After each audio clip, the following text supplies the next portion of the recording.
নামৰূপৰ সাৰ কাৰখানাত চতুৰ্থ গোটক লৈ আছুৰ গণ অৱস্থান ধৰ্মঘট। আছুৰ লগতে নামৰূপৰ বিভিন্ন জাতি জনগোষ্ঠী আৰু দল সংগঠনে যৌথভাৱে জনালে এই প্ৰতিবাদ।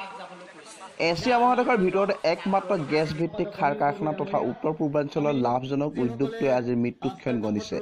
পুৰণা যন্ত্ৰাংশৰে যেনে তেনে চলি আছে এই উদ্যোগৰ প্ৰতি আজিও কাণ খাৰ নাই কেন্দ্ৰীয় বিজেপি চৰকাৰৰ। প্ৰতিবাৰে কেন্দ্ৰীয় চৰকাৰে মাহিয়াই দৃষ্টিৰে চোৱা এই দিল্লী চৰকাৰখনে অসমৰ প্ৰতিটো তথা নামৰূপ সাৰ কাৰখানাটোৰ প্ৰতি কিবা সুদৃষ্টি পৰিবনে নে এনেকৈ জহি খহি শেষ হৈ যাব? আজিৰ তাৰিখত ই 1 লাখ টকীয়া প্ৰশ্ন। উল্লেখযোগ্য যে আজি প্ৰায় 1 মাহৰ পৰা নামৰূপৰ বিভিন্ন দল সংগঠনে নামৰূপৰ প্ৰাণকেন্দ্ৰ স্বৰূপ সাৰ কাৰখানাটোক লৈ একাধিক আন্দোলন কৰি আহিছে।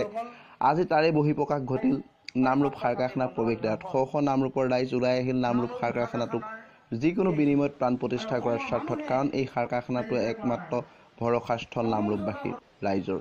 আজি এই জহি খহি যাব ধৰা সাৰ কাৰখানাটোৰ প্ৰতি পুনৰ উজ্জীৱিত কৰাৰ বাবে নামৰূপত আছুৰ উদ্যোগত এক বিশাল গণসমাবেশ। মুখ্যমন্ত্ৰী বিভিন্ন বিভাগৰ মোৰ দাবীটো মানি নল'ব চৰকাৰে, কিন্তু চৰকাৰক আমি বাধ্য কৰাব লাগিব। আজি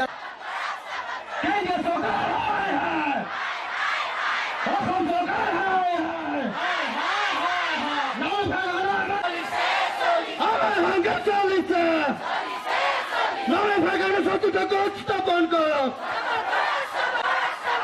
মুখ্যমন্ত্ৰী মুখ্যমন্ত্ৰী সৰ্বানন্দ সোণোৱাল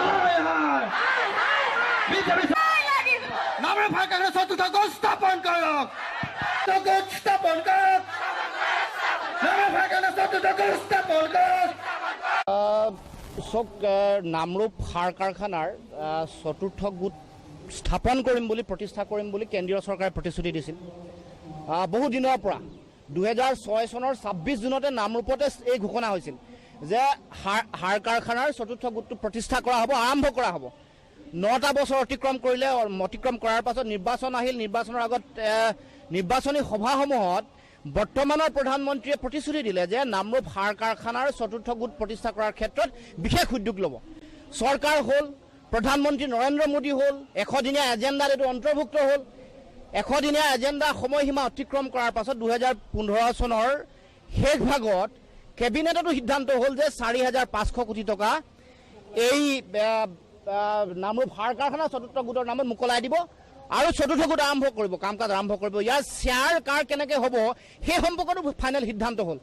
তাৰ পাছতো কিন্তু 4,500 ইয়াৰ যিসকল কৰ্মচাৰী বিষয়াৰ ভৱিষ্যত এতিয়া অন্ধকাৰৰ মুখলৈ ঠেলি দি এইটো এতিয়া আকৌ বন্ধ কৰি দিয়ক হৈছে। ইয়াতকৈ মই ভাবোঁ যে ইয়াতকৈ কেন্দ্ৰীয় চৰকাৰৰ যি প্ৰতিশ্ৰুতি, কেবিনেটৰ সিদ্ধান্ত ভংগ কৰা যিটো তেওঁলোকৰ যিটো কথা, ইয়াতকৈ আৰু কোনো ডাঙৰ কথা হ'ব নোৱাৰে। অৰ্থাৎ বিশ্বাসঘাতকতাৰ ইয়াতকৈ ডাঙৰ উদাহৰণ একো হ'ব নোৱাৰে। হয়, আচলতে এই বিজেপি নেতৃত্বাধীন চৰকাৰখনে আচলতে ৰাইজক আভুৱা ভাৰিছে আৰু বিশেষকৈ নামৰূপ সাৰ কাৰখানাক লৈ তেওঁলোকৰ যি প্ৰতাৰণা, সেই প্ৰতাৰণা আমি আচলতে কেতিয়াও সহ্য নকৰোঁ।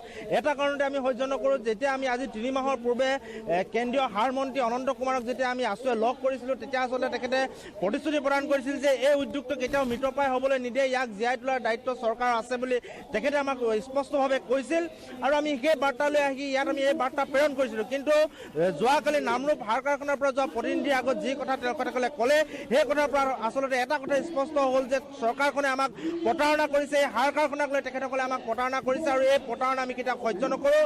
মোদী ডাঙৰীয়া আচলতে তেওঁৰ 5টা বৰ্ষ সম্পূৰ্ণ হ'বলৈ হ'ল, তেওঁলোকে আজিলৈকে আভুৱা মাৰি থাকিলে। অসম চৰকাৰৰ কোনো এই ক্ষেত্ৰত পদক্ষেপ নাই। আমি ক'ব বিচাৰিছোঁ যে অসম চৰকাৰ, কেন্দ্ৰীয় চৰকাৰ দুয়োখনকে ক'ব বিচাৰিছোঁ যে তেওঁলোকে যি আমাক আভুৱা মাৰিলে, ইয়াৰ পৰিণতি কিন্তু তেওঁলোকে ভোগ কৰিব লাগিব আৰু কোনো কাৰণতে আমি এই উদ্যোগটো মৃতপ্ৰায় হ'বলৈ নিদিওঁ। আমি অন্তিম সময়লৈকে আমাৰ আন্দোলন চলাই যাম আৰু চৰকাৰ, অসম চৰকাৰ, কেন্দ্ৰীয় চৰকাৰক আমি বাধ্য কৰাব পাৰিব লাগিব আৰু সেইকাৰণে আমি ৰাইজক লগত লৈ এই আন্দোলন কাৰ্যসূচী চলাই গৈছোঁ। আৰু আমি এটা কথা আজি এই আন্দোলন কাৰ্যসূচীৰ পৰা সকীয়াই দিব বিচাৰিছোঁ যে অনাগত দিনত আপোনালোকে অসমবাসীক যেনেধৰণৰ প্ৰতাৰণা কৰিছে, যি আভুৱা মাৰিছে। নামৰূপৰ পৰা হিৰণ গগৈ ৰিপৰ্ট, NA 365 লাইভ।